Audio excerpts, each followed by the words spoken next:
Se esforço físico e horas trabalhadas fossem sinônimo de riqueza, as pessoas que carregam tijolo na obra ou as mulheres que buscam água a quilômetros de distância na África seriam as donas do mundo, e não os executivos do Vale do Silício. Parece brutal ouvir isso. Eu sei. Dói na alma porque fomos programados desde o berço a acreditar numa equação que simplesmente não fecha, a de que quanto mais você sofre, mais você ganha. Mas olha pro lado. Olha pro seu colega que chega antes de todo mundo e sai depois de apagar a luz. Ele é a pessoa mais rica que você conhece? Provavelmente não. A verdade, que chega a ser um soco no estômago, é que trabalhar 14 horas por dia num sistema de baixa produtividade não é heroísmo. É, muitas vezes, uma armadilha biológica e econômica perfeita para te manter estagnado. Você já parou para pensar por que, mesmo dando sangue, a conta nunca fecha no final do mês? Ou porque você sente que está correndo numa esteira, suando horrores, mas a paisagem continua a mesma? A sensação de injustiça que bate no peito não é coisa da sua cabeça. Existe uma falha na matriz, um segredo sujo que a elite domina e que a maioria de nós ignora, não por culpa, mas por falta de acesso a essa informação. O que vou te contar agora não é para te desanimar, muito pelo contrário. É para tirar esse peso das suas costas de achar que você não está se esforçando o suficiente.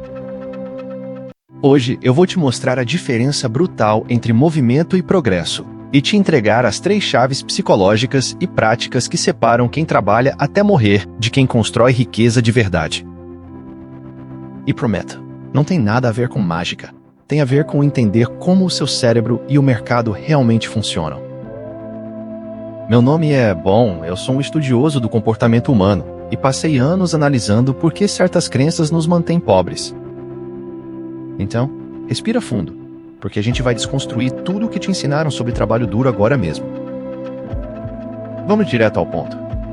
O primeiro conceito que precisamos entender é o que a psicologia chama de heurística do esforço. O nosso cérebro evoluiu num ambiente onde a relação entre esforço e resultado era linear. Se você caçasse por 10 horas, provavelmente traria mais comida do que se caçasse por 1 hora. Se você construísse uma cabana com mais pedras, ela ficaria mais forte. Então, a nossa mente criou um atalho. Se deu trabalho, tem valor. Se foi sofrido, é nobre. O problema é que a economia moderna não opera na savana africana de 50 mil anos atrás. O mercado não paga pelo seu esforço. Ele paga pelo valor que você gera, pela dificuldade de te substituir. Aqui entra a grande virada de chave. A elite financeira não vende tempo. Vender tempo é a pior troca comercial que existe, porque o tempo é o único recurso que é rigorosamente finito. Você só tem 24 horas. Se você vende 14 delas, sobrou o que para viver, pensar e crescer? Quase nada. Quem enriquece de verdade utiliza uma força chamada alavancagem. E eu não estou falando de pegar dinheiro emprestado no banco. Estou falando de alavancagem de impacto. Para você entender isso na pele, deixa eu te contar a história do Marcos. Vamos chamar ele assim para preservar a identidade, mas o caso é real.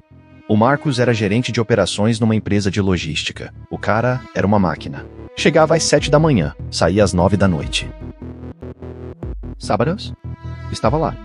Domingos? Respondendo o e-mail. Ele vestia a camisa da empresa com tanto orgulho que, se cortassem o braço dele, sangrava a logo da firma. Ele acreditava piamente na ética protestante do trabalho. O trabalho dignifica. Deus ajuda quem cedo madruga. Um dia a empresa contratou um consultor externo, um rapaz mais novo. Vamos chamar de Felipe. O Felipe chegava às 10, saía às 4 da tarde. O Marcos ficava furioso. Ele olhava para o Felipe e pensava: esse moleque é preguiçoso, vai rodar logo. Só que, no final do trimestre, o setor do Marcos tinha aumentado a eficiência em 2%, à custa de 2 divórcios na equipe e burnout generalizado.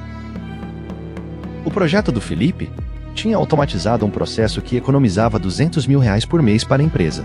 A cena crítica aconteceu na sala de reuniões. Eu estava lá prestando consultoria comportamental para a liderança. O Marcos, com olheiras profundas, visivelmente estressado, jogou na mesa: eu estou aqui dando a vida, trabalhando 14 horas, e vocês vão bonificar o cara que mal aparece no escritório? O diretor olhou para o Marcos, com uma frieza cirúrgica, mas necessária, e disse uma frase que mudou a vida dele. Ele disse: Marcos, eu não te pago para sofrer. Eu não te pago pelo quanto você cansa, eu te pago pelo problema que você resolve. O Felipe resolveu um problema de milhões com um código que roda enquanto ele dorme. Você resolveu problemas manuais com o seu suor. O suor seca, o código fica. O Marcos ficou paralisado. O silêncio na sala foi ensurdecedor. O que ele sentiu naquele momento não foi raiva, foi o luto de uma crença. Ele percebeu que estava jogando o jogo errado. Ele estava jogando o jogo da resistência física num campeonato de estratégia intelectual. E olha, eu sei que ouvir isso parece frio. Parece que estamos desumanizando o esforço. Mas na verdade, entender isso é a maior libertação que você pode ter. A natureza da alavancagem é permitir que você produza mais com menos. É usar a inteligência para criar sistemas, e não usar o corpo para ser a engrenagem. Isso nos leva diretamente ao segundo ponto, que é puramente neurocientífico e explica por que trabalhar 14 horas na verdade te deixa menos inteligente. Existe um conceito fascinante chamado escassez cognitiva, estudado pelos pesquisadores Sendhil Mullainathan e Eldar Shafir. O que eles descobriram é assustador. Quando você está sobrecarregado, seja de dívidas ou de falta de tempo, o seu QI funcional cai. A pesquisa mostra uma queda de até 13 pontos no QI. Isso é o equivalente a perder uma noite inteira de sono, ou a diferença entre um alcoólatra e uma pessoa sóbria. Pensa comigo. Quando você trabalha 14 horas, você entra no que chamamos de visão de túnel. O seu cérebro foca exclusivamente na sobrevivência imediata. Entregar o relatório, pagar o boleto, responder o cliente. O seu córtex pré-frontal, que é a parte responsável pelo planejamento a longo prazo, pela criatividade e pela estratégia, fica inibido. Você literalmente emburrece por excesso de trabalho. É por isso que é tão difícil sair da pobreza ou da estagnação trabalhando muito. Você está ocupado demais tentando não se afogar para conseguir construir um barco. Então, quando a elite diz trabalhe enquanto eles dormem, muitas vezes é uma mentira conveniente para que você continue operando a máquina deles. A realidade da elite é pense enquanto eles correm. Eles criam espaços de ócio criativo. É no tempo livre que você identifica oportunidades. É na folga que você percebe que existe um jeito melhor de fazer as coisas. Se você não tem tempo livre, você não tem tempo para ficar rico. É paradoxal, mas é a realidade neurobiológica. Sem espaço mental, você só repete padrões. E repetir padrões te mantém exatamente onde você está. Agora você deve estar pensando, tá bom, entendi que estou na rodinha do hamster, mas como eu saio disso se eu preciso pagar as contas amanhã? A resposta está no terceiro ponto, a democratização da alavancagem. Antigamente, para ter alavancagem, você precisava de duas coisas: gente trabalhando para você ou muito dinheiro investido em máquinas. Eram as alavancagens de permissão. Você precisava que alguém te deixasse liderar ou que o banco te emprestasse dinheiro. Hoje vivemos a era da alavancagem sem permissão. E é aqui que você pode virar o jogo, mesmo começando pequeno. Existem dois tipos novos de alavancagem: código e mídia. Quando você grava um vídeo, escreve um texto ou cria um processo automatizado, aquilo é um exército de robôs trabalhando para você de graça. Se você ensina algo na internet, aquele conteúdo trabalha 24 horas por dia. Você gravou uma vez, mas ele é assistido 1.000, 10.000, 1 milhão de vezes. O custo marginal de reprodução é zero. Isso é alavancagem. O Marcos da nossa história entendeu isso. Sabe o que ele fez? Ele não pediu demissão no dia seguinte. Isso seria irresponsável. Mas ele parou de tentar impressionar pelo cansaço. Ele começou a sair no horário. E nas 2 horas que ele recuperou da noite, ele não foi ver Netflix. Ele começou a estudar automação básica. Ele começou a documentar os processos que ele fazia manualmente e criou manuais e pequenos scripts. 6 meses depois, ele apresentou um novo fluxo de trabalho para a diretoria. Ele não pediu aumento pelo tempo de casa, ele pediu uma participação nos lucros da economia que ele gerou. E ele conseguiu. Mas mais importante que o dinheiro, ele recuperou a sanidade. Ele entendeu que a riqueza vem de desconectar o seu tempo do seu rendimento. Se você é dentista, por exemplo, e atende paciente o dia todo, você tem um teto. Sua mão cansa, suas costas doem. Mas se você cria um protocolo de atendimento e licencia isso para outras clínicas, ou cria um curso online ensinando sua técnica, você criou a alavancagem. Você saiu da equação linear. E eu quero deixar claro uma coisa aqui para equilibrar essa conversa. Não estou dizendo que o trabalho duro não tem valor moral. Tem? A disciplina, a resiliência, a capacidade de aguentar o tranco, Isso molda o caráter. O problema é quando o trabalho duro é a sua única estratégia.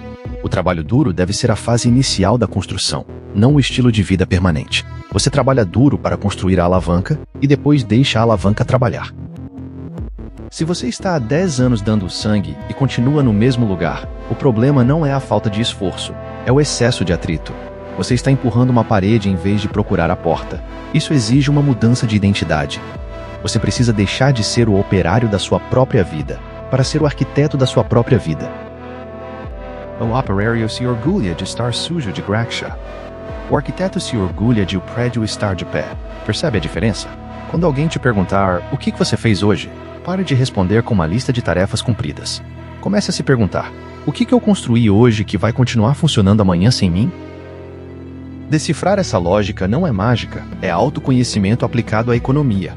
A riqueza não é um prêmio de consolação para quem sofreu mais.